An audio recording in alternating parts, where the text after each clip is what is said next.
and was like looking at all the comments. I was like, I didn't see any of this before. Yeah, no. We're live now. All right. Just like I said last, got to be somebody out there at 7:52 in the night. Oh man, why is not? Did it showing up on my page? Huh. For some reason, it's not showing up on my Facebook. I just saw a notification that you were live. Probably because I follow you in some form or fashion. Oh, there you go. Oh, we got 4 people live on right now. What's going on, everybody? Infamous Fishing. We got Joe with us. Waiting for hopefully Steve gets a chance to get on here. This was because my favorite show on Thursday, the Fishing Channel, rescheduled, and I was really looking forward to it. So I figured we'd put something together and talk about prep for fishing. Really, I mean, can't. I mean, everybody wants to know what they do for prepping. Yeah, you can't go wrong with preparation. That's for a lot of us addicts. Hell, that's part of the wrong with preparation. That's for. What the hell? Can you hear me? Yeah. Yeah, it was echoing. My bad. Yeah, that was crazy. I heard it. Go ahead. You're good. But yeah, preparation is part of the addiction. I think if you're anything like me, man, I'm reorganizing tackle boxes. I'm looking at what I'm going to use the next day. Sometimes straight line just because there's nothing else to do, just from the excitement and the anticipation of going the next day. So yeah, prep's very important, man. Yeah, so my prepping when I'm fishing, I never get any sleep because I'm sitting here like trying to figure out what I want to bring, and then I'm like, man, I want to try this new lure. I want to try this. I want to do that. Do I want to bring this rod? Do I want to bring that rod? Well, what reel do I want to bring? And it becomes a confusion sometimes. Sometimes too much is not good. But then when you get on the water, it's like, damn, I should have brought this. You know what I mean? Like he's like, oh, I left that. But you never know. So when you prep, you kind of want to make sure that your line is good and your reel is functioning. Because honestly, if you're reeling, the first thing you should be checking is your reel in the line. Because if that's not functioning correctly, you're not catching any fish. That's some great tip right there, because I can tell you, I can't count how many times in my younger days I would just grab my rod and reel and go, and then you get to the water, especially if you've ever touched salt water, and if back when I was younger, my gear wasn't that tough, and it's not as good as it is now, and your first cast and the freaking reel would explode because the last time you were on the salt and you didn't hose it off right. So yeah, your reel, I think, is the first thing. You need to at least give it a couple spins before you leave home, to see if it might even just sound funny. Sometimes with casting reels or bait casters, they'll get kind of a singing sound to them, either on the retrieve or on the cast. Here's Cambo. What's going on, fellas? So it's funny. Reel. It's funny that you said that, because I was just talking to Steve about this earlier. Saltwater, Shimano would like for you to use a spray bottle to do it, because if you use running water, you're forcing whatever salt, because water gets wherever it wants to go. It's just what it is. People don't realize how powerful water is, and pushing the salt into the reel could cause a problem. Mm-hmm.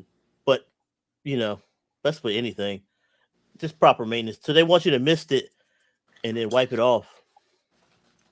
Yeah, I'm a big fan of misting with. I keep a bottle, believe it or not. And this is just a kind of a trick I use. I've used the different type of solutions that you can buy specifically for, desalting your equipment. Uh-huh.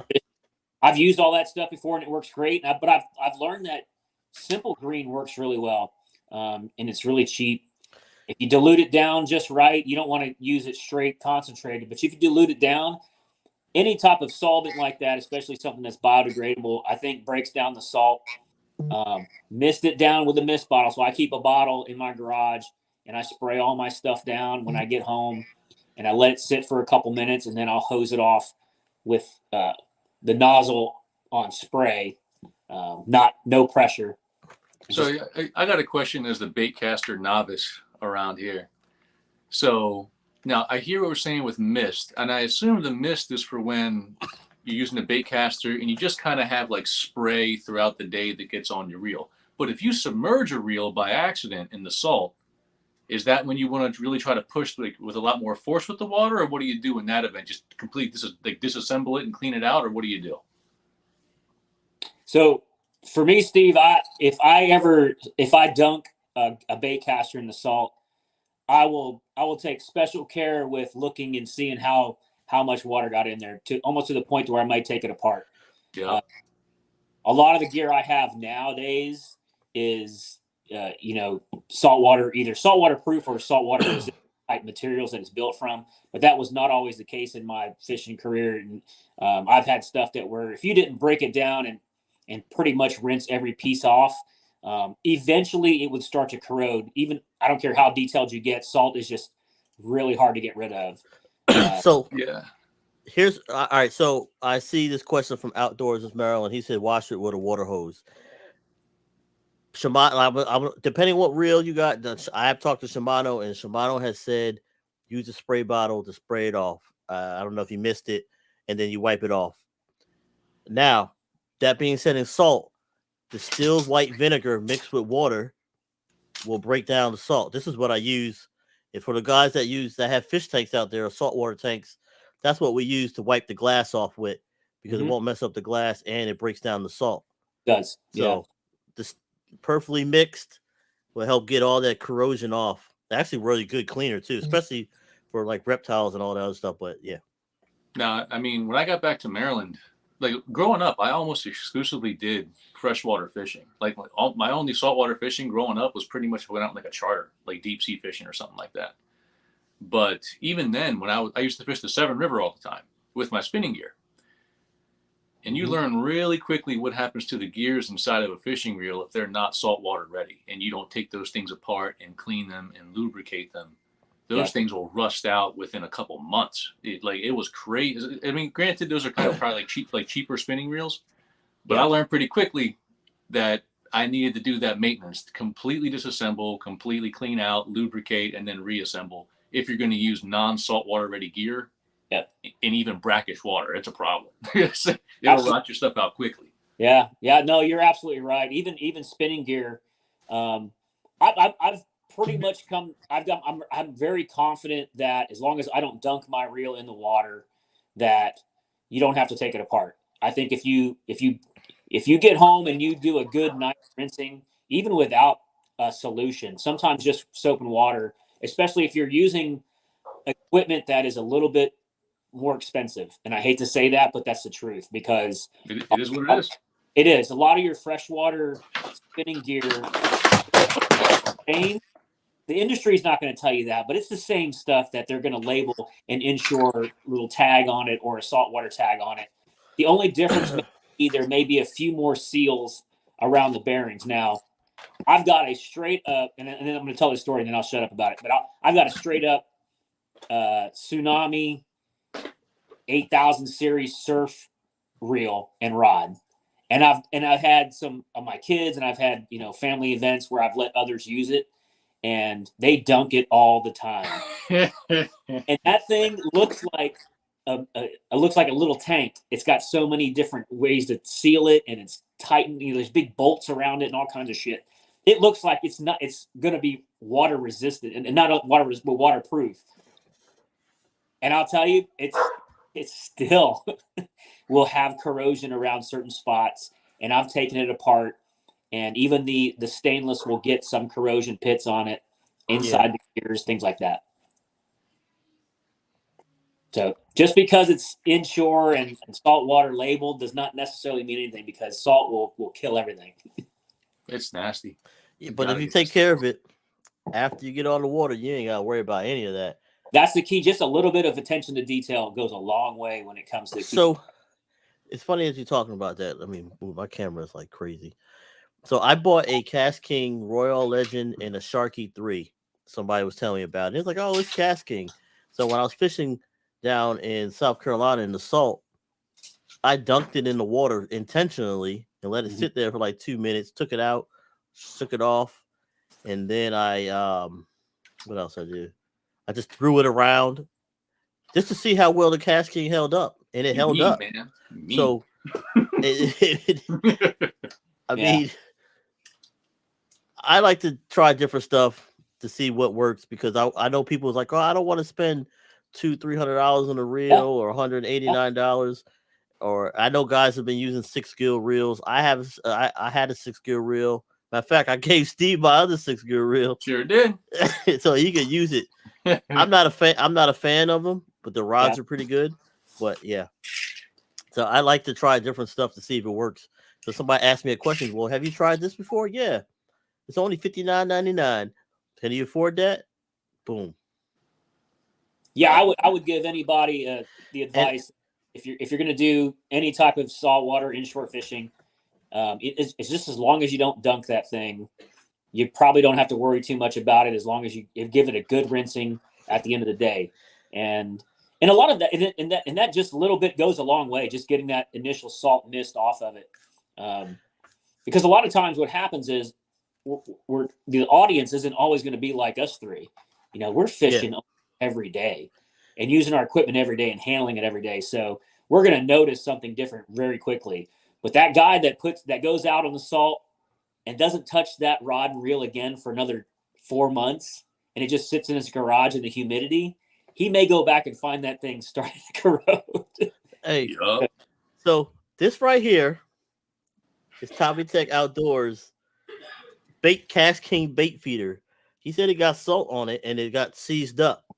So I was going to take it apart and fix it, and I started working on it, and I'm getting there. It's getting back to normal, but I got to take it apart. I haven't taken it apart yet. I've been messing with it. So I'll be curious to see what happened. That's why I posted his comment. I took it from his house. I'm going to rebuild it. But yeah.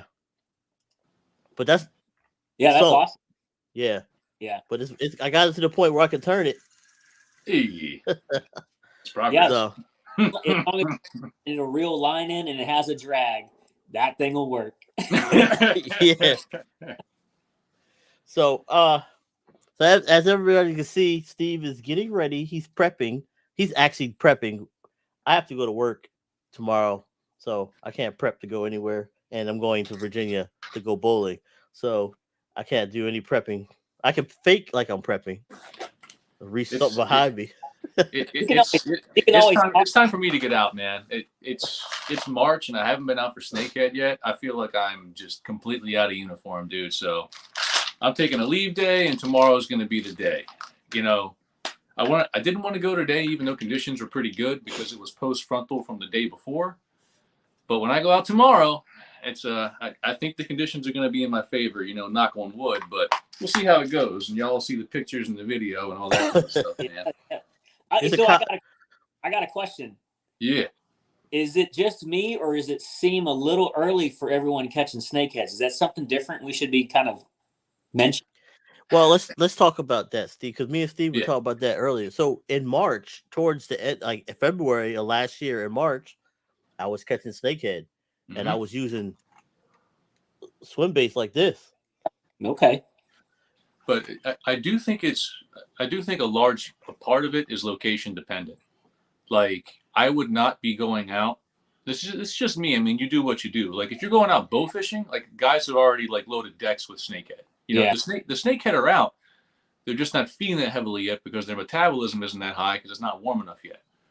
But you have some areas like the Eastern Shore, some of those shallow, dark bottom waters like you get around Blackwater, Dorchester County, where the fish and the water warms up faster, so the fish wake up faster. And I think that's a big part of it.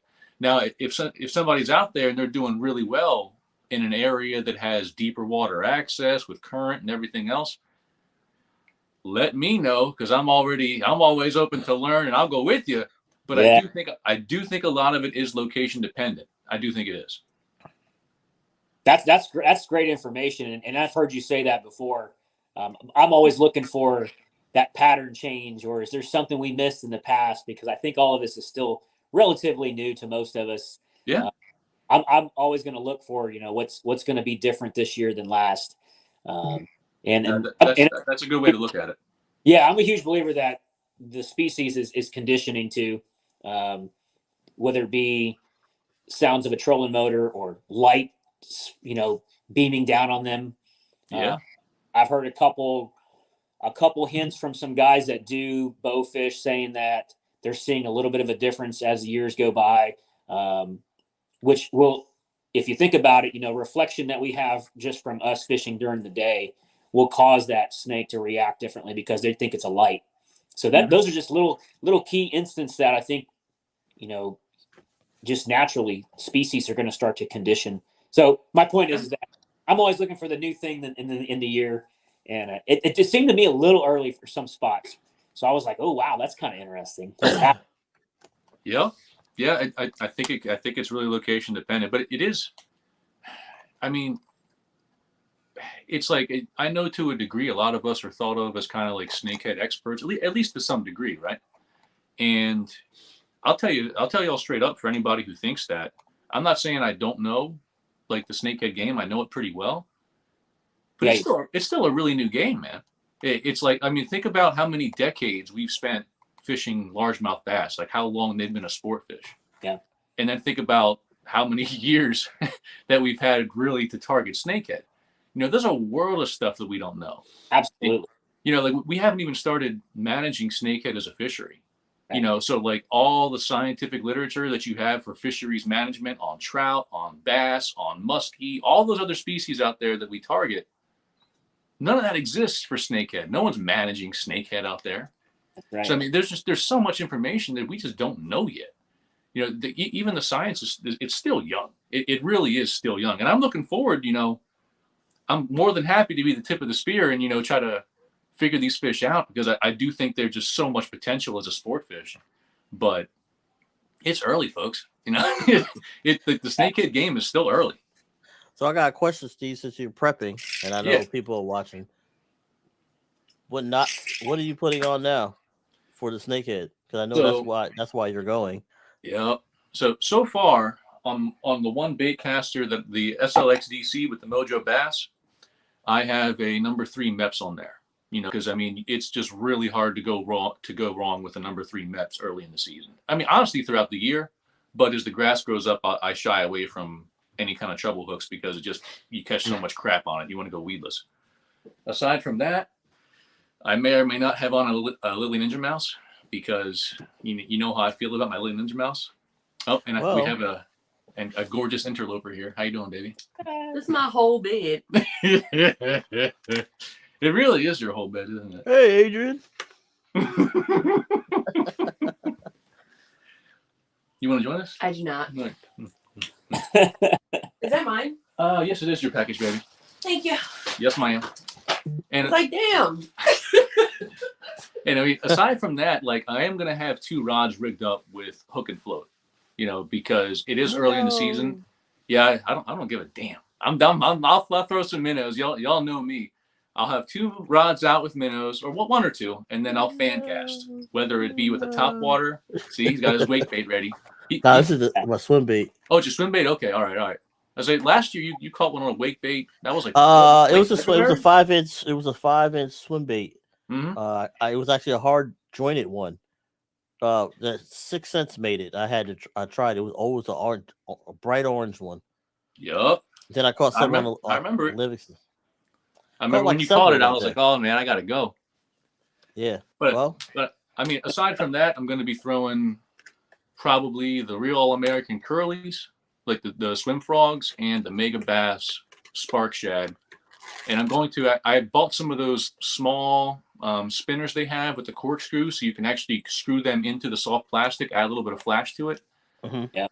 And that's going to be pretty much where I live tomorrow. But I'm going to have that topwater tied on because it's going to be my goal to hear that pop tomorrow. I haven't heard that pop in person in way too long. So I'm going to try my best to get one on top tomorrow. Hey, so Tommy said, Man, okay. I will give me a patch, and I'll put that stuff on my gear with pride. So for me prepping, I was telling him it takes me forever in a day to prep. You know how we be going? I'm like, man, Steve, I'm tired. It takes me all day. It really does, man. And Jamie posted. He said, "You better keep that mini bucket secured tomorrow."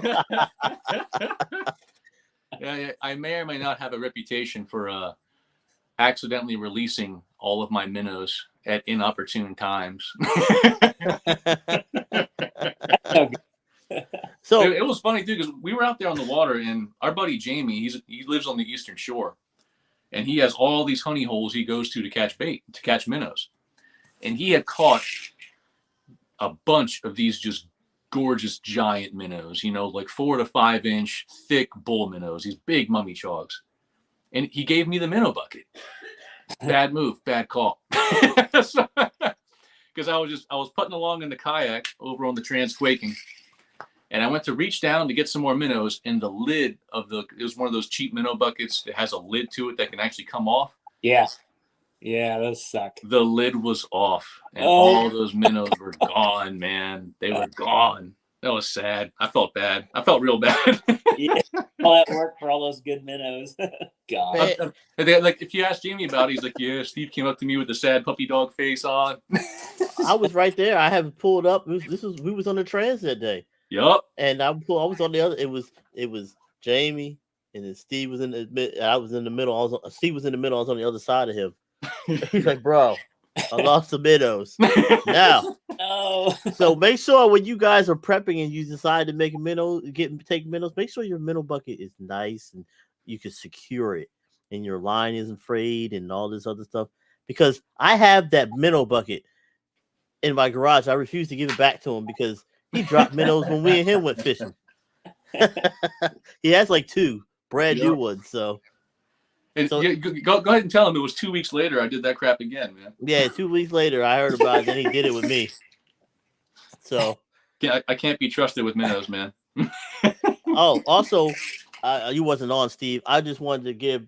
I was telling him I wanted to do this because my favorite. I was looking forward to Grant and Anastasia, the fishing channel today, and they rescheduled every Thursday.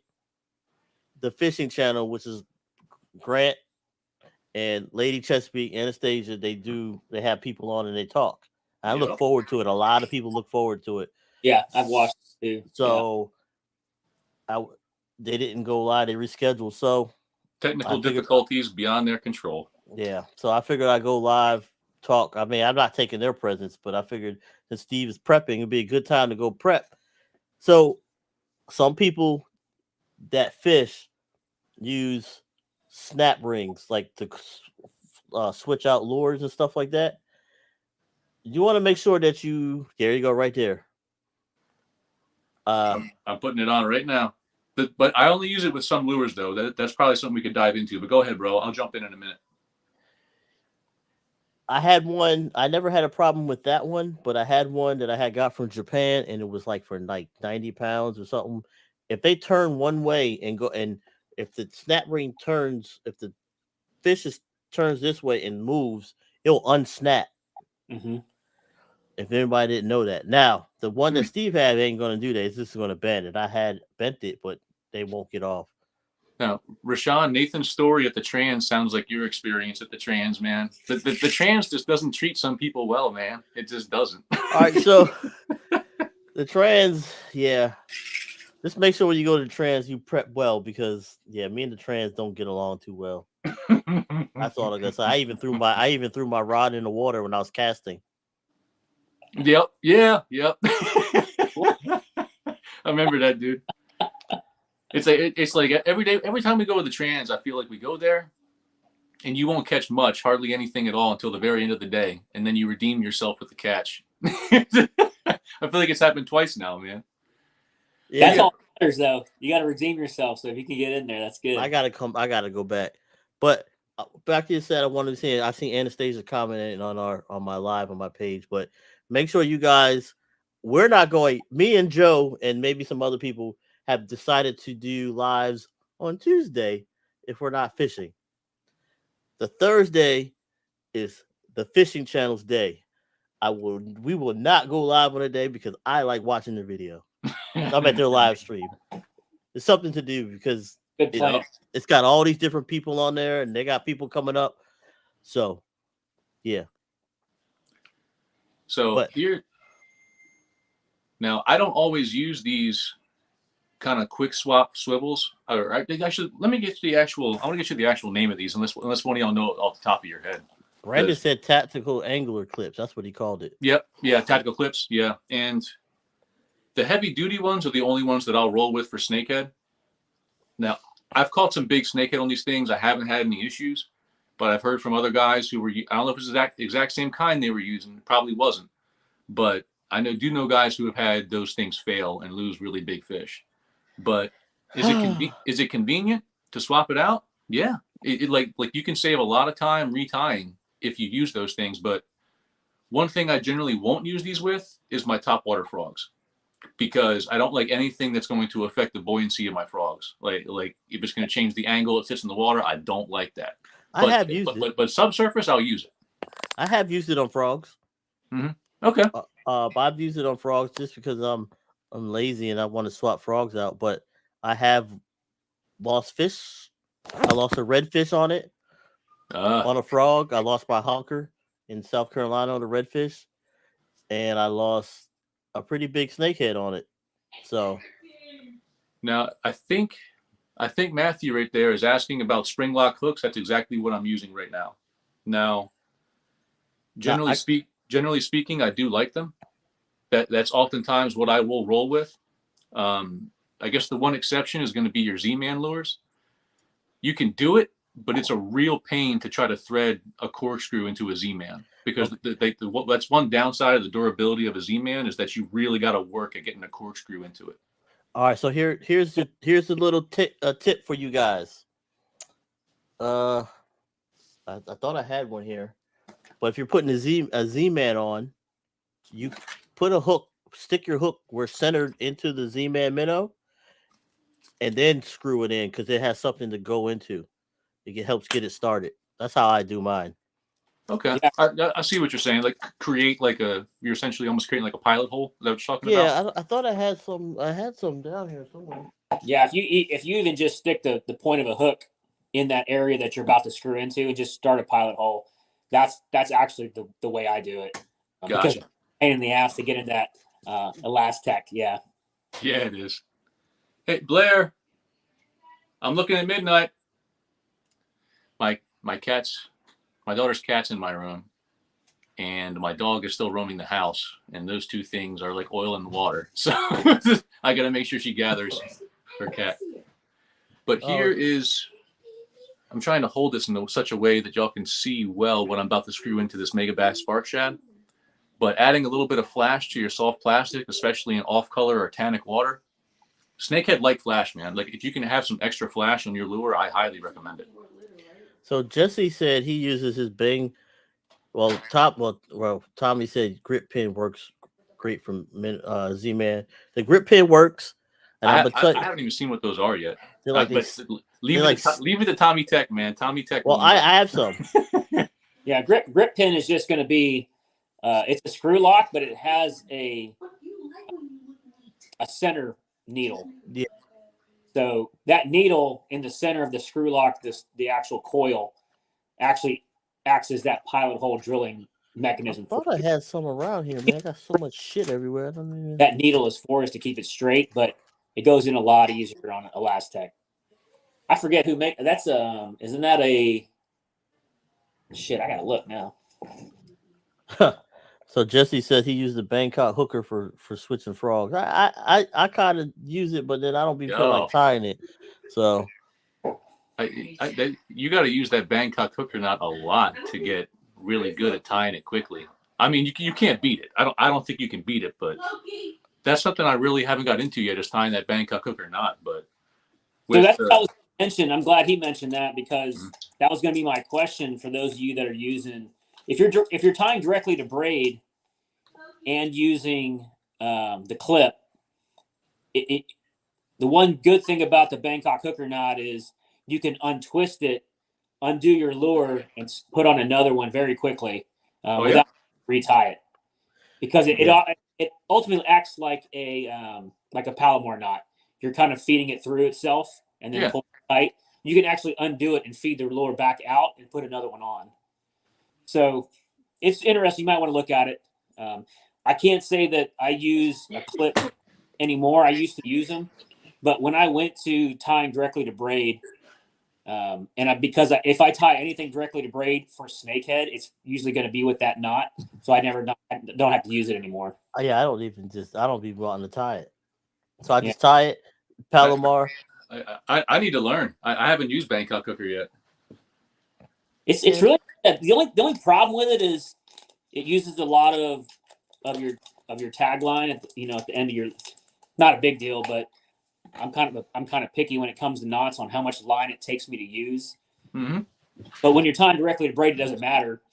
But it does take a lot of line to kind of get all that twisting and stuff to go on. It takes a good almost I'd say 2 feet of your line. But that twisted up.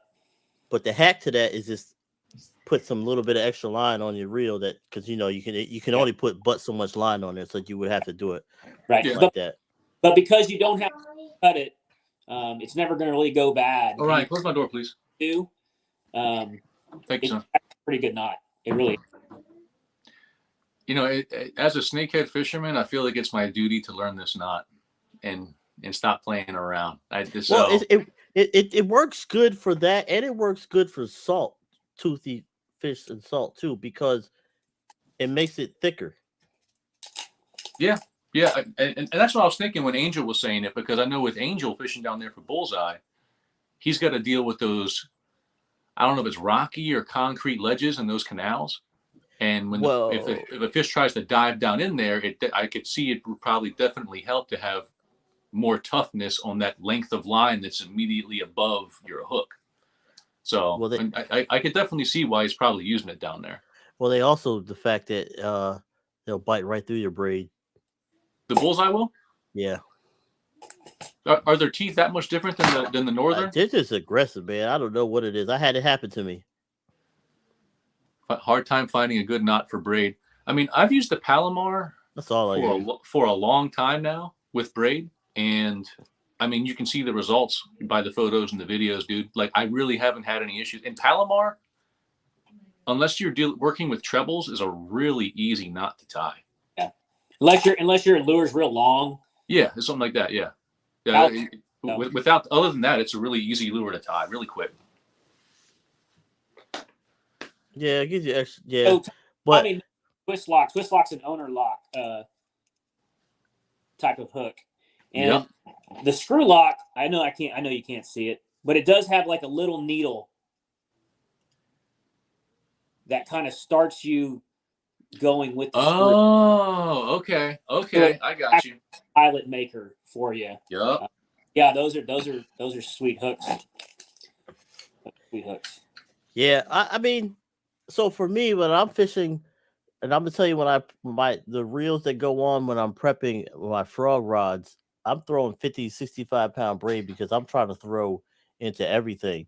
And the stuff that we've been in, Steve, throwing over trees and stuff like that, that thicker braid just goes through it. So I'd be like, man, I don't need a Bangkok hook or knot. That's why it's gonna work. Because I'll put it to you all this way: like, if you fish the Eastern Shore, you know what I'm talking about. There's a lot of flooded shoreline on the Eastern Shore, and you talk about bushes and trees and all this other crap over there. And there'll be days where throwing on the edge of it is enough, and the snakehead are there, and it's no problem. That's all you got to do. But on the days where they're up in that stuff, if you have the gear and the accuracy to be able to throw back into it with those topwater frogs or weedless swim baits, whatever it is, you might be the only person on the water catching fish. So like there's definitely an application for it. I've been there. I've done it many a time. Like the same thing goes when the sun is real high in the sky. It seems like the snakehead either go deep into cover or they'll go deep into water, or or what passes for deep water on the eastern shore. You don't have too much deep water out there in a lot of those Dorchester waters. But having that really strong abrasion resistant line, that comes in handy, dude. That comes in real handy. Real smart. Yeah. So I see somebody on my Facebook in the chat. He said he's Brandon Smelts. He uses 30-pound braid for bullseye. He said he never had a problem, and I see that not having a problem too. Mhm. But so the stories I've seen, the guys that catch them big snakehead, I'm not saying he don't catch big snakehead down in Florida, throwing in the trees, like places those where the big fish are at that you don't want to throw, and you got to take that chance to go in there. And that's why I like to use like for example, if you're fishing the wood structure in your kayak or in your boat, you're not throwing 100-something yards out in the open, so it's not like you could get away with throwing that heavy stuff because it's not going far, and then you won't have a problem pulling them out. You might pull a tree.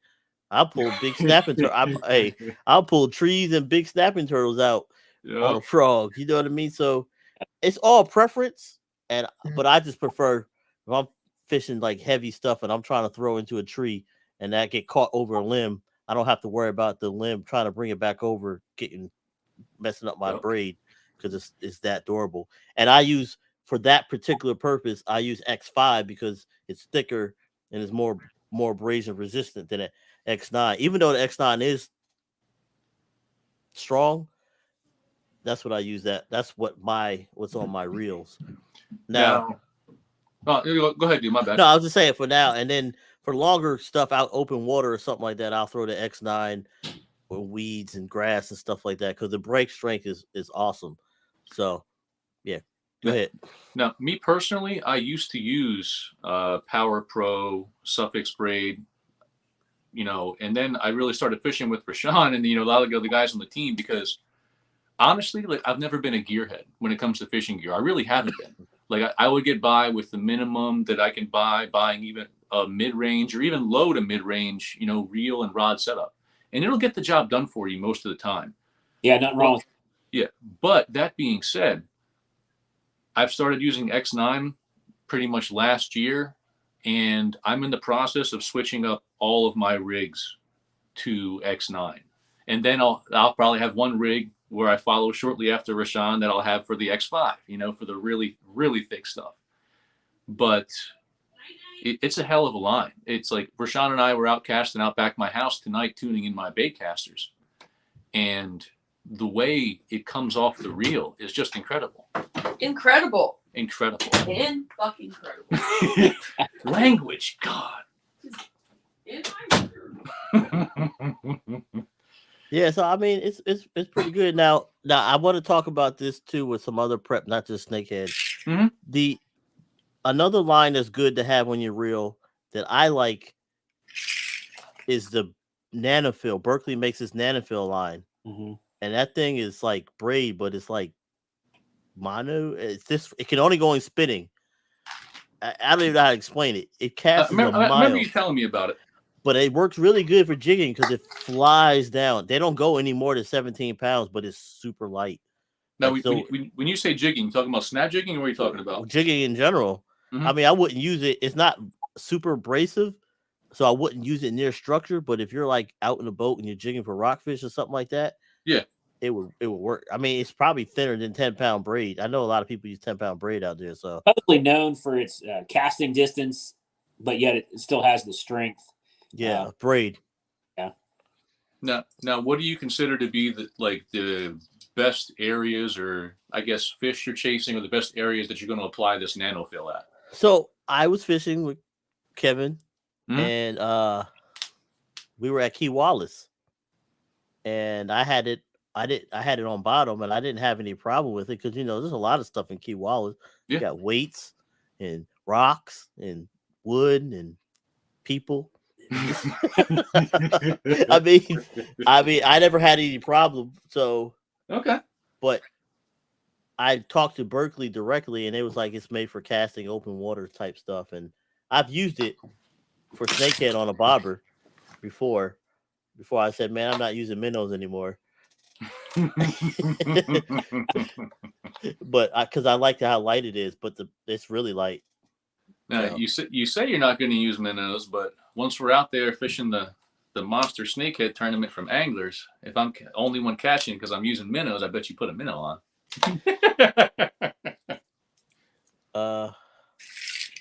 Yeah. So Brandon Smelt says, you guys ever use Sunline fluorocarbon sniper? I have. I actually have it. I've used Sunline. Yeah. I have that on one of my Corrados. I wanted to try it out, but I'm a Berkeley guy, so I just like Berkeley line. I've always been that way. They haven't did me wrong. No, I've tried a lot of stuff. As far as fluoro goes, I think Sunline's a fluoro, but I really like Sunline. I mean, it's not cheap. Don't get me wrong. You can get a lot more economical line, but I've really enjoyed using the Sunline. Like I've really liked it. I used it mostly for smallmouth fishing. I did do some striper fishing with it as well.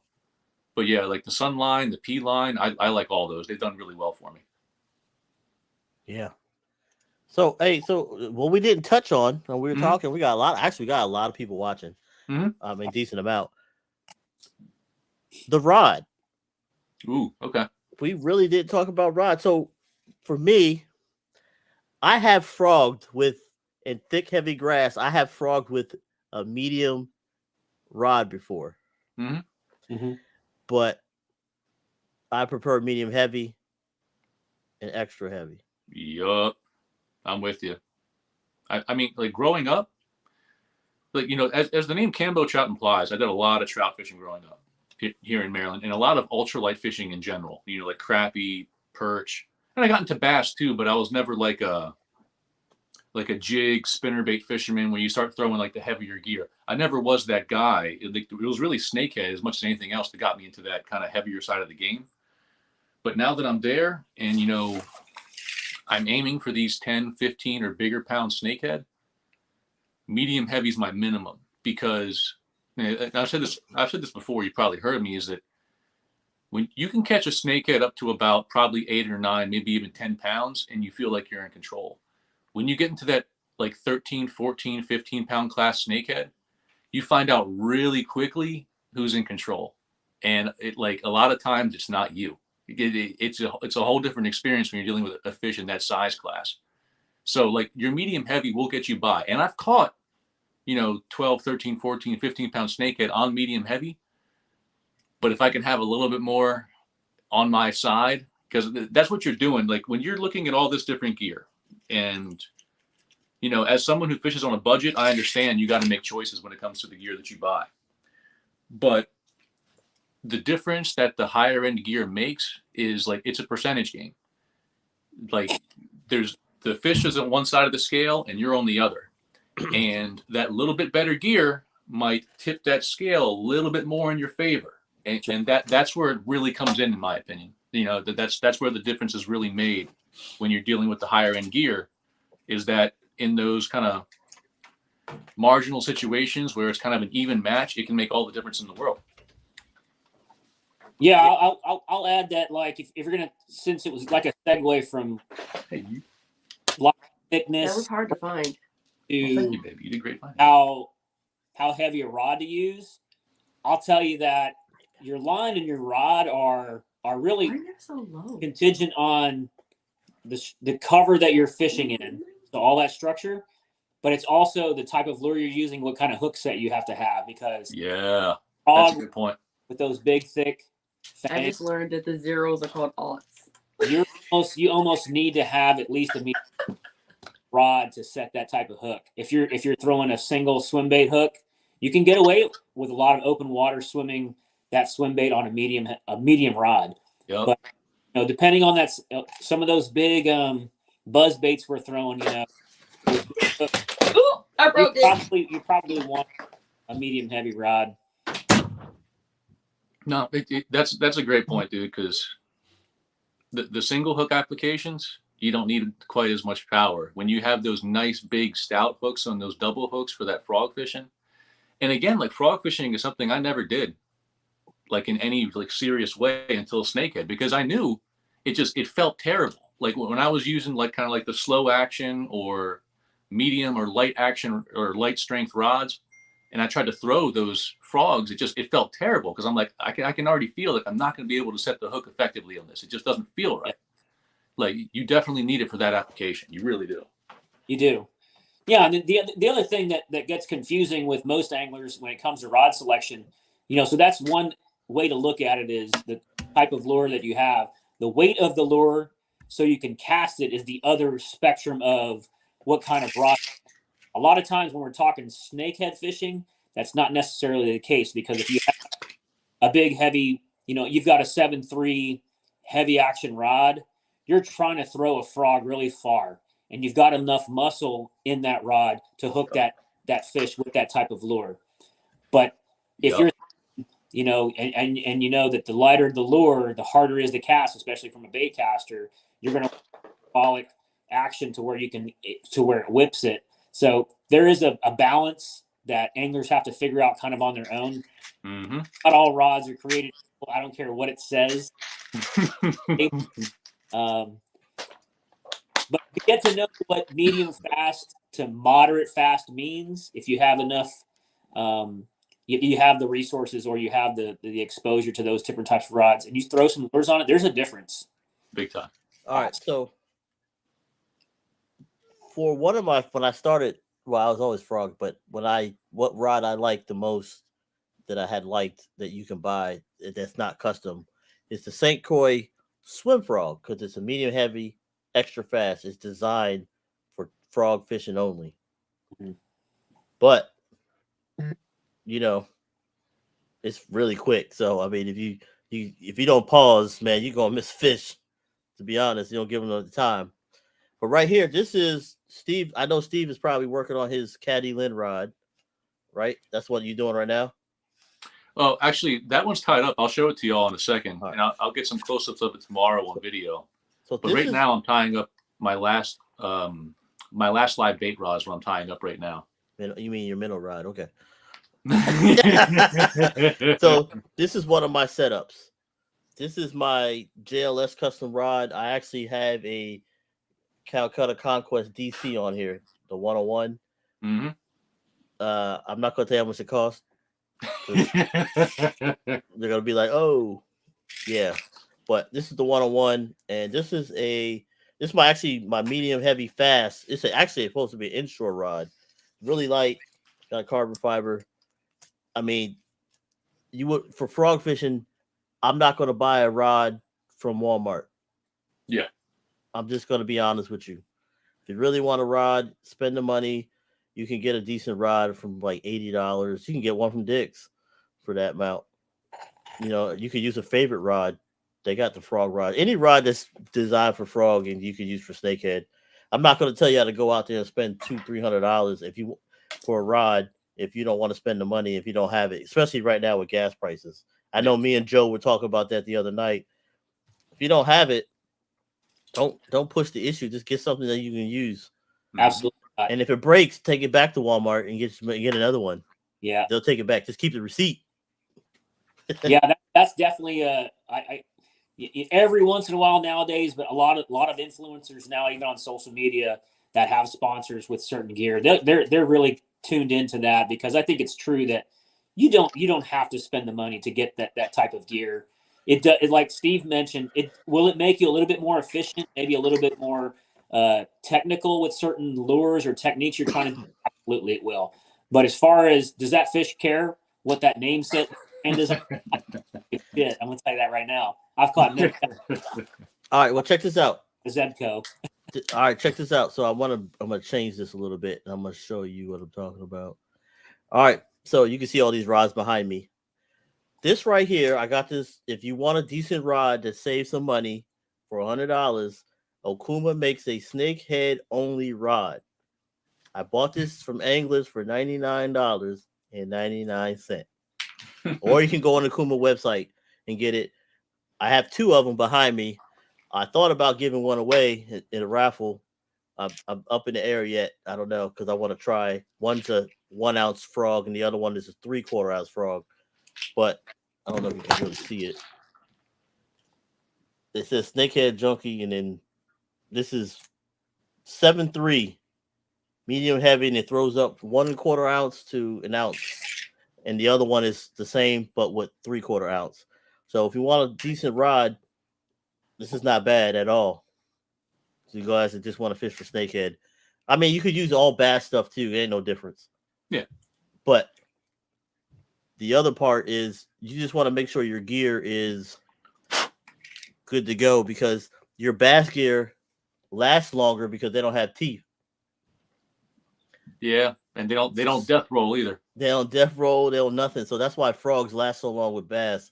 And you now snakehead, you need that nice frog that's gonna be durable. I mean, I got it's out there. We talked about this a couple of Legion meetings ago about maybe I don't know what we all talked about it at some point. I don't think it was to the public, but so snakehead fishing with bass gear, especially when it comes to bait casters. So bait casters are very integral, small gears inside. If you've ever opened it up, you can see how precise a lot of those gears are compared to a spinning. If you've ever opened, they're pretty different. And when it comes to bass gear, when a company makes a bait caster and it's got, let's say, 12 pounds of drag, that company knows that person that bait caster is probably never going to catch a bass over 4 pounds. And if they do catch a bass over 4 pounds, it's only going to be a couple times, and maybe once in its lifetime, that reel's lifetime, will it ever go over 6 pounds? One time. Yep. We buy these rods, and guys that we know, community, we're fishing a couple times a week and catching several 10 to 13 pound fish with that bag tightened all and just winching away. So when your reel starts to sing and make crazy noises after the third or fourth time you catch one of those big ass fish, I don't care what company or who made it. It's just wasn't made to do that. They told you that they said that was going to do, because they did not expect you to catch bass that big. They especially didn't expect you to catch snakehead. So, and I don't know if that made any sense, but that's the kind of I got some very expensive Daiwa reels that they last about a season when I'm snakehead fishing, just because of the winching that I'm doing and the work that I'm putting them through. You know what's really good? I'm gonna hold. You said Daiwa, so I have the Daiwa Ryoga. If you know what that is, Joe. Mm-hmm. But this is the Slipworks version.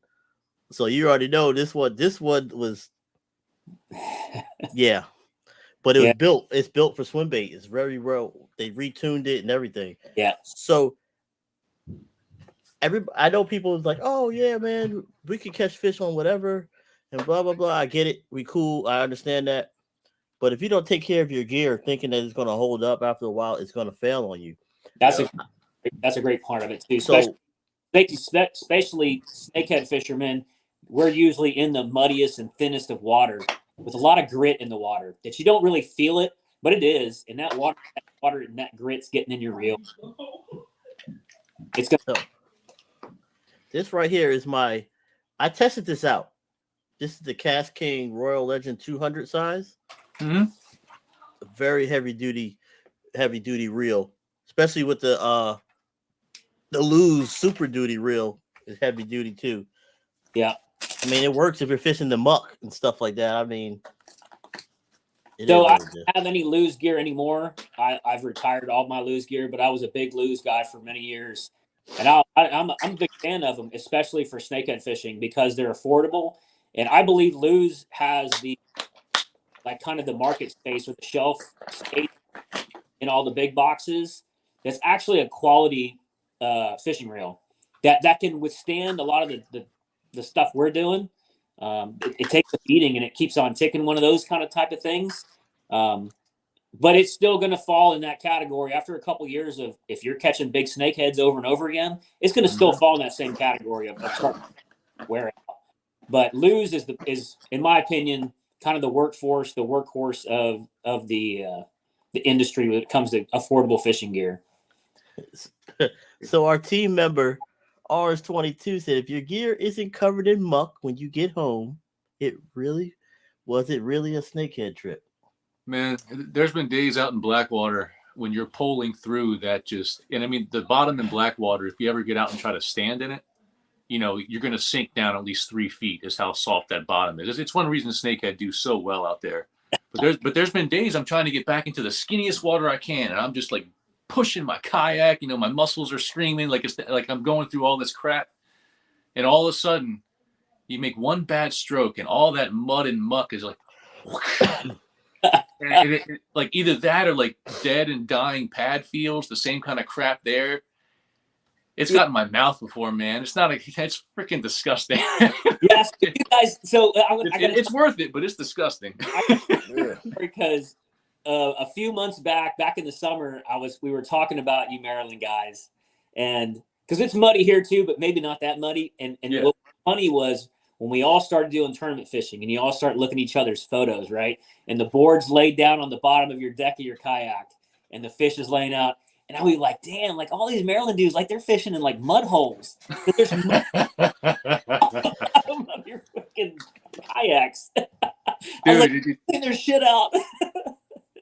Sometimes you come out of there just absolute, and I mean, a lot of times in the summer, it just bakes it onto your kayak and all your gear too. All that mud just bakes it on there. You come out smelling great, man. That's fantastic. It's still on Steve's kayak. I don't know about mine. Hey, I clean my kayak. I clean mine. That's why I got the camo kayak, man. So he got the you can't tell. Yeah, so when he's in the water, he just blends in. It's like, oh, it's a tree. Yep. I'm one with the environment, man. Hey, but you know what we didn't talk? But you know something that we didn't talk about that was good prep. Your vehicle. Oh, I got some good ones for that. Who wants to lead that one off? Go ahead. I'll weigh in. Go ahead. I have a vehicle thing, but what I was thinking when we were talking about what we want to talk about prep, it was the obvious stuff, right? That's something I think all of us are just anxious to get out there the next day, and we're probably messing with gear we don't even need to mess with. Just like Steve's doing right now. He's probably messing with shit that was already tied on. It was already ready to go, but he redid it anyway, right? Mm-hmm. My thing is that don't forget like the most basic stuff, because that's what I forget, and it might be because I'm getting old. From your paddle. Who's forgot their paddle got all the way out to the landing? I keep an extra paddle in my car. Like I straight up do. Especially for early season when you haven't been doing it over and over again every weekend. Right now is the time to start thinking about those things because you're out of rhythm. Your paddle, the basic stuff, your pedals maybe. I don't know. I've forgotten. How about your seat? Your seat. It's like dude, like the first thing I'll say is prep the night before. Like you might be tired, but prep the night before. And by prep, I mean load the car the night before. That way, when you wake up in the morning, you're not scrambling for anything. Like, especially if you oversleep or something stupid happens, because that's when you're really going to make mistakes. So have everything packed the night before. Yeah. And I mean, like, I will load up my car. I check everything and make sure it's there. I come out the next day. I check and make sure everything's there. I drive 2 blocks away and something will ring in my head. And I'm like, okay, I pull over, turn on my flashers, and I check my car and make sure everything is there. Yeah. Because when you're making those trips, those like 30, 40 to like an hour or 2 or 3 hour trip to get to the fishing grounds, and you get there and you're missing something crucial. Yeah. Yeah. Or those things that you can probably still fish, but it was just enough to bother you the rest of the day and just mentally mess with you. Like, damn, I wish I had that because I knew to bring it. I forgot it, but now I'm here. I can't go back and get it, but I can still fish. And you probably could still catch fish and have a good time, but it's still going to be just fucking with you. Hey, Steve, what about turkeys? Watch out for them, man. You never know when they're going to come out, bro. You might have to dodge one and then end up in a ditch down in Dorchester County. you know. And thankfully, the people of Dorchester are generous souls, man, and they'll come by and they'll help tow you or your Xterra out of the ditch. But those turkeys are ornery, man. They just, you know, I think they're in cahoots with the snakehead. They don't want me to get to the snakehead, man. It's some dark alliance there. So I'm gonna tell you that I almost forgot my seat one day. I know Kevin came to my house and he forgot his seat. He had to go all the way back home. Yup. Now, if you're social media and want a camera, like and cameras and stuff, don't do what I did. I left. I forgot a battery or something. Yeah. I forgot a battery. I forgot a memory card. I'll forget the pole for my 360 Max. Like your bow mounted, or like, you know, so like a mounted camera on your actual kayak. I've forgotten that damn pole I don't know how many times, and I'm like, well, damn it. And I mean, I still have my head mount, but those are those little things that I'm talking about that really mess with a person like me. I don't know why. I let that stuff get to me, because I can still film or I can still do whatever. Yep. But just forgetting that one thing that I knew I shouldn't have forgot, or I don't know. I pride myself on like not making any mistakes. So when you do, you're just like, damn it.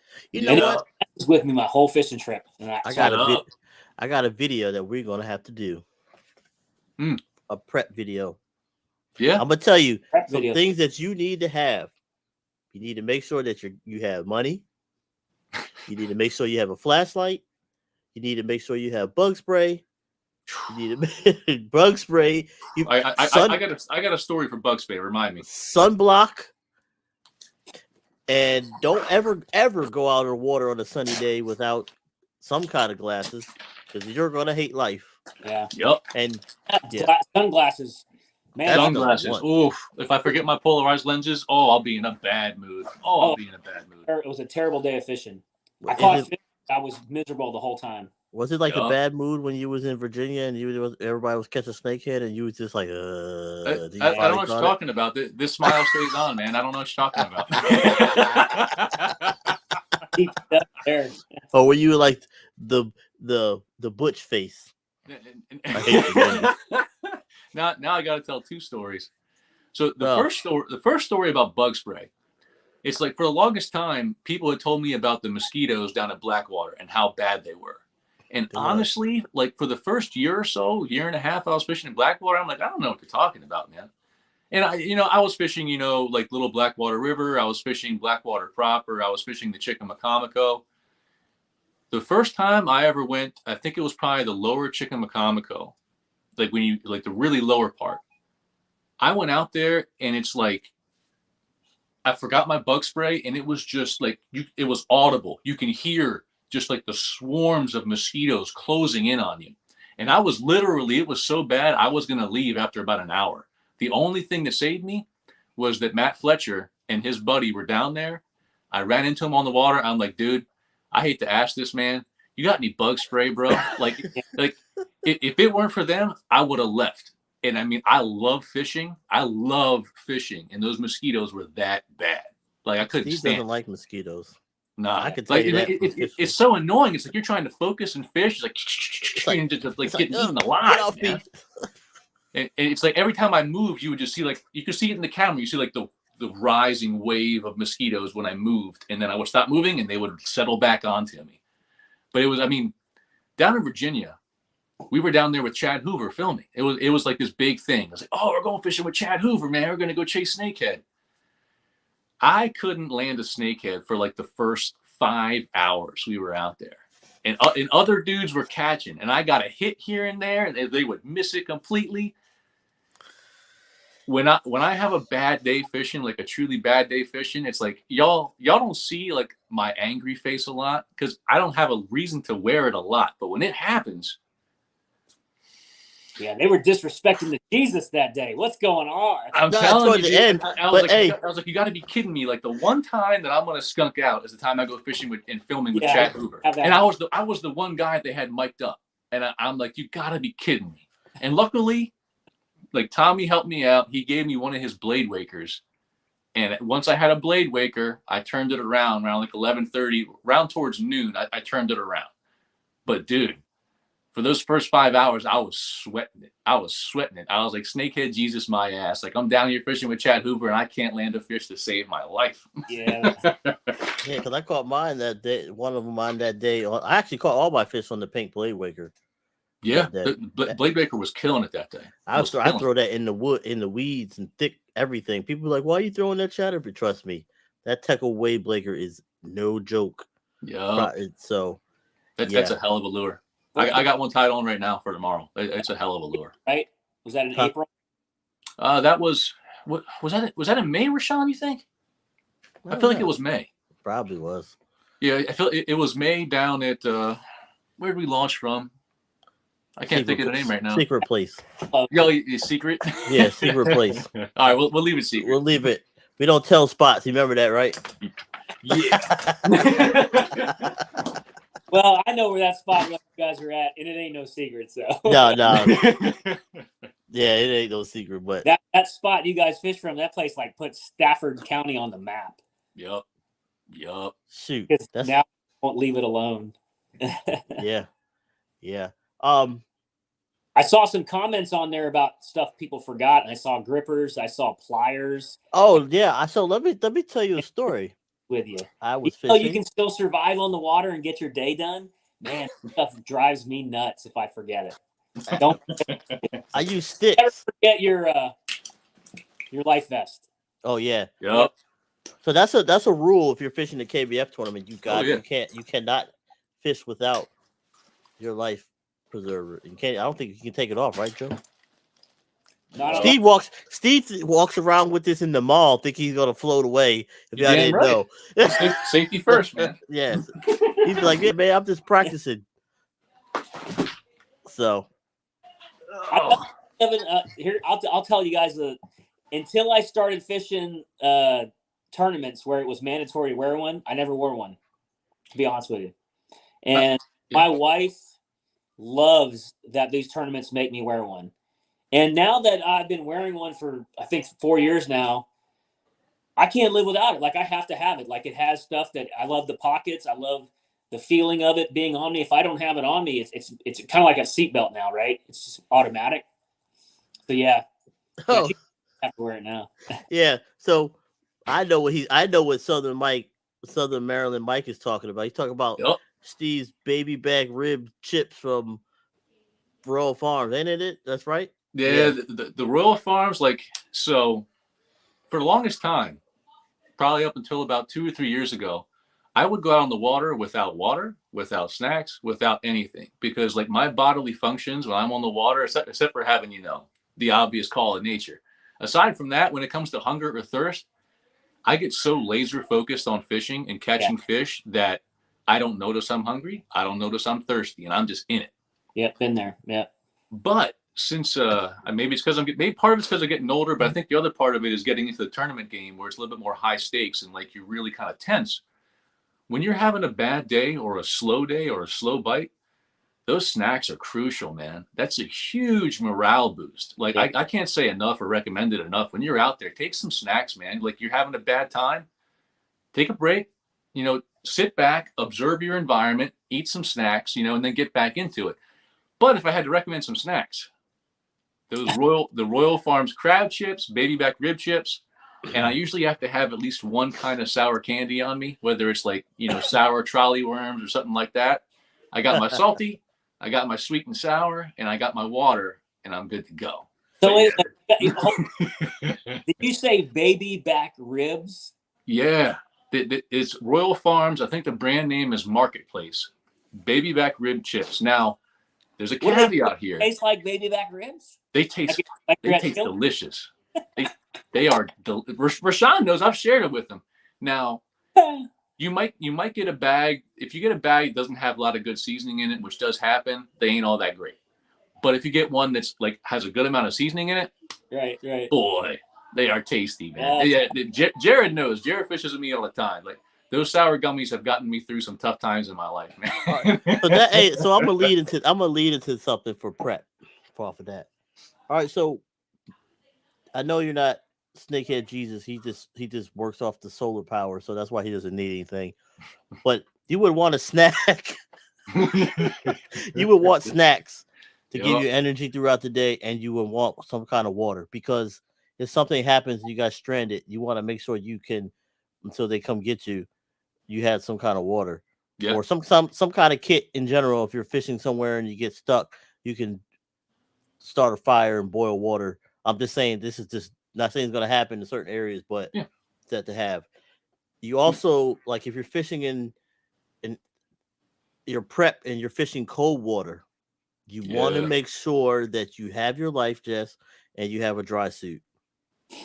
That's I mean you don't want to go into that shock when you after a while because it's but you don't Yeah. want that. It's a shame that dry suits are so pricey, but if you're talking about fishing like really cold water, especially on big water, you should have one, man.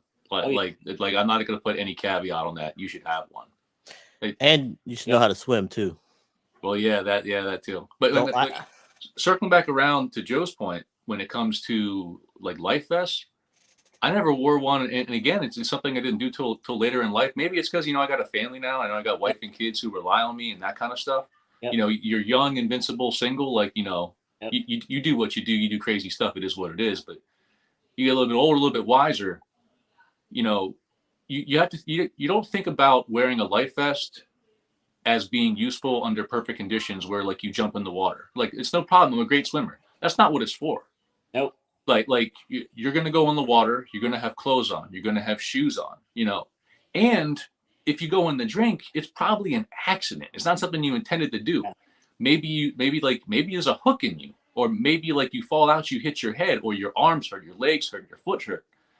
You're not wearing that life vest for the day where you're in perfect health and you have all your faculties. You're wearing that life vest for the times when you go in the drink because something went terribly wrong. That's why you wear a life vest. It's not a critique of your swimming capability. It's a safety measure for when things go wrong. Yeah. 100%. 100% agree. And you're right, especially you younger dudes out there, because like Steve said, I was the same way. I lived in California for 10 years, and I would go out 2 miles out of my kayak, and my PDF was in the storage on the front of my kayak. I would have never been able to get to it if I needed to.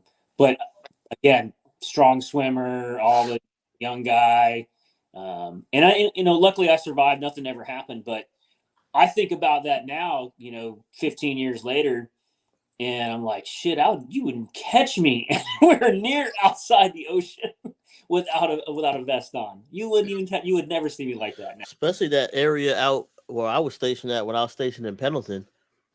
That water moves, and there's some stuff that will eat you out there. And that's the other thing. It's like you might be fishing water where the tide is ripping, and maybe you don't make it back to your kayak. That's right. Lots of tide currents and rip tides, all that good stuff. I know what you're talking about, Rashawn. That's where I'm talking about. That's where I was at. Yeah, Hamilton and Miramar for almost 10 years. So if you guys didn't know, we're Semper Fi for myself, Joe. So that's how I grew up. Came up in the Marine Corps, fishing on the West Coast for a couple of years, especially in Okinawa. And the stuff that people used to do that you see, I don't know. Everybody thought they were invincible. I guess when you come out of the Marine Corps, you think you're just like invincible. Period. But that ocean can take you away real quick, and that's not just the West Coast. That's the East Coast and anywhere else. So your prep fishing inshore. Well, I'm not even going to say the ocean. We're going to say all bodies of water because that's right. That can people like Steve said, people are relying on you. So you need to be mindful and make sure your prep is well when it comes to for safety wise. I'm not going to say fishing because at the end of the day, you want to be safe on the water so you can go back home to your loved ones and not have that problem. And we're all about family and stuff, especially for the Legion in the community. So just something to think about. I mean, that'll probably be a good video for us to do one day. Set something up and do some safety tips because a lot of people don't know. Yeah, that's a great idea. Or they either don't know or they think they don't need it. So they don't need it. Take it for And granted. like I seen some people test out. I think last year was with somebody was testing out the dry suit in the Susky just to show them what to do. I would love to do a video how to re-enter your kayak after a flip. That would be hilarious. We can do a challenge and time each other I'm to just see scared how fast we can all get back into our kayaks. I'm just scared of where the hell what water I want to do it at. That's the problem, man. Yeah. You know what I mean? Yeah. That'd be a really good video. Honestly, Jeff Little just did a really good video recently. That's exactly who I was going to mention. Yeah. Jeff Little, the little stuff on YouTube. You can look it up. Yeah, he went in quite detail like that guy always does, I think. Jarrett said bring the yaks to his pool. Yep. There you go. Yep. That's how kind of that way you can kind of. Hey, then I don't have to worry about what giant blue catfish is gonna grab me and take me away. Yeah, if we do it in a controlled environment like that, we can really test the limits and have enough safety measures out there so none of us really get hurt when we're trying to get hurt. Really, was what would happen. I mean that too. Now let's take it away from kayaks for a second. And I've been watching this for the last couple. I think throughout the summer and some of the winter. When boating safety, if you guys are fishing, you want to make sure that you have I'm not even gonna lie, a full tank of gas. Don't go out there with like a quarter tank thinking you're gonna make it back or half a tank. So that you want to make sure you have your life jacket with the kill switch. I think Tommy said that they gotta have kill switches. Even the kill switches are required on the kayaks with motors too. So what else is there I'm missing for boat? Your lights. Life jacket, and I mean, you never really know. I hate to say it because it's kind of pain in the butt to pack with the light sometimes, but you never really know when you might need them. Because say you're out there on the water and you have a motor. I don't care what it is. I don't care if it's like a big boat with a motor, a trolling motor, or whatever it is. Even in a kayak, if your motor fails, odds are you're not going to be able to paddle back as quickly as you made it out there with that motor. So the time that you think you're going to get back may not be the time you get back at all. I know Rashawn that happened to him when he was fishing. Great point. Yeah, when he was fishing down in Virginia. I forget what the conditions were, but you go ahead and tell him about that. Oh my God! So I was fishing with the great legend himself, Fish Stalker. Mm-hmm. Yeah, I don't know who John Hoskins is. Yeah, something wrong with y'all. And Dave Inscore. I was out there with them, and I had to come back. I was down there with my girlfriend, and she was, "Get your ass back!" And I was like, trying to get back. And I was fighting the current to get back, and it just was like, and it almost flipped because I almost flipped because I was trying to get in and try to push myself in. Man, I ain't gonna lie, I was kind of nervous. I mean, there was a day out where I was out on Little Blackwater, and I have my Predator PDL, but like Jared, he texted me he had like a 10 plus, like a nice big snakehead. It broke his rod, and the whole 10 yards. And so I'm like, oh, it's time to get it. I start hitting my pedal drive hard, and I broke the shear pin. And I was, and like, that was the first time it happened to me. I didn't even like consider it as a possibility. And I mean, granted, it wasn't that big of a deal because it's Little Blackwater. But had I been somewhere else, farther out, right, and then I got to paddle my 13.5-foot kayak all the way back. That's going to take a while, man. It might be dark before I get back. Yeah, your family's waiting for you. So on that note, fellas, I think I'm going to have to go ahead and sign off of here. So it's been a pleasure, fellas. So I will catch up with y'all later. All right, man. Y'all take it easy, man. All right. I think we can do a couple more minutes because I got a pack for Virginia. So Jason, I saw that Jason Murkowski said whistle. I have a whistle in my life jacket. Yeah. So if I get stuck where I can blow, but I also have a radio. So that's one thing I carry with me on inshore and the water in general. I have a radio where I can radio something. So just in case. That's something to have. It don't have to be super expensive, but I have a radio that floats and has a distress signal. I spent like $200 for it. So, yeah, having a radio is almost an absolutely, especially if you're offshore, inshore type waters. A lot of times in freshwater, I can't say that you're not going to ever need it, but it's not as likely. Because what happens nowadays is we all get lazy because we all rely on our cell phones. I can talk to everybody I'm fishing with, and that's how we communicate. And we think that's going to be our way of circling back to them in emergency. That may not be the case if you're going to drink with it, or if you lose it, or if it rain or weather does something to it. And what happens with those handhelds is that usually they're water resistant or waterproof, and you can still communicate and people can find you. So let's see. So let's try to start breaking this down a little bit before we get off. You want to make sure. One of the things I think a lot of guys forget is first aid kits.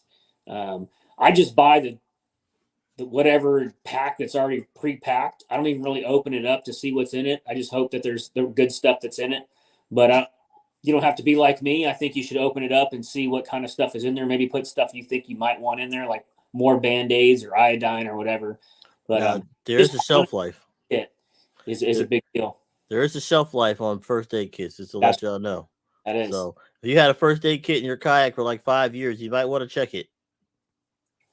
Yeah, for years I built my own first aid kits because they're so expensive when you buy that pre-made kit for what's in it. It's kind of a gimmick, but they do normally or typically come with the stuff you need, and it's easier if you just want to take the cheap route, or not the cheap route, but the easy route.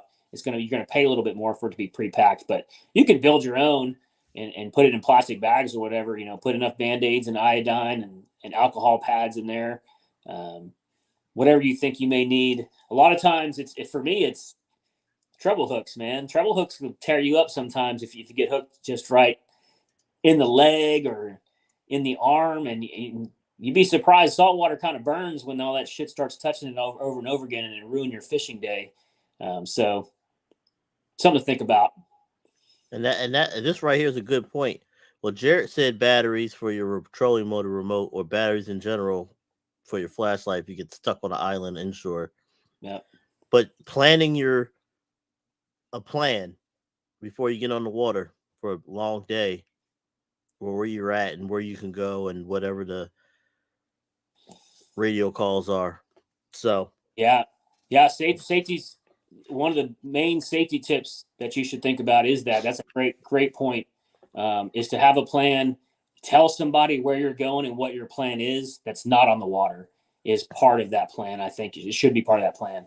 That way, when they don't hear from your ass at 9:00 at night and they know you were on the water all day, they'll at least sound the alarm and say, "Hey, I haven't heard from X, Y, and Z yet." So telling somebody where you're going if you're going out solo. I would never tell anybody to go out solo, especially if you're on a small vessel like a kayak, especially inshore, offshore type stuff. Yeah, definitely have a partner with you. Cool. It's that buddy system, right? Yeah, the buddy system. Yeah. So, winding down, folks, we're gonna probably give it till 8 more minutes, and we're gonna get off. We went over paddles, we went over life jacket, first aid kits, your prep, your vehicle. We went over a lot, and I appreciate all you guys staying in here. Like I said, we just did this because we were waiting for the fishing channel, and they had to reschedule. So, try to do something for this in general and give the knowledge. Hopefully, it gets better, get more people when we actually do our stuff. And I don't know what else to really say, honestly. I enjoy doing it. I plan on doing a lot of frog videos because I got over 100 something frogs of different brands that I need to start doing and showing. I know people will be asking me about doing gear stuff and other stuff. So yeah, Rashawn, I think we can. There's plenty of information to keep sharing. I think there's always going to be, as the season continues to progress and get warmer, different lures are going to start appearing that we can talk about and share with everybody.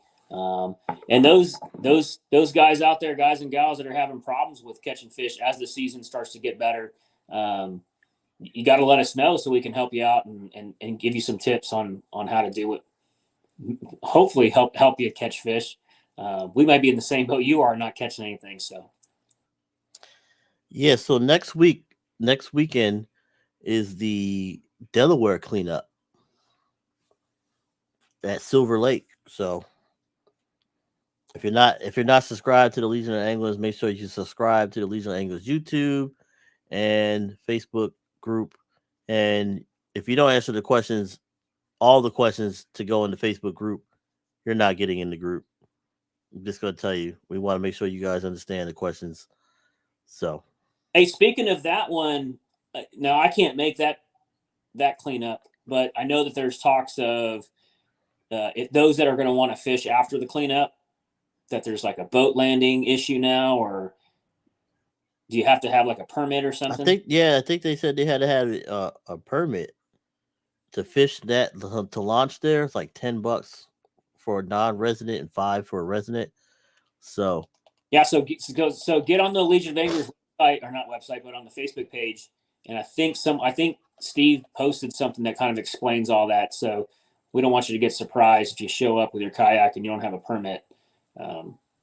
Check that out. Yeah. So that being said, everybody, we appreciate you coming out. Just like I said, this was last minute, just to get some viewers to look at stuff and get out there more. We plan on making, hopefully, y'all enjoy these and we can get them a little better. If you want something and you want to hear something, send me a message, send Joe a message. Definitely. And we will make it happen. So until next time, fish on.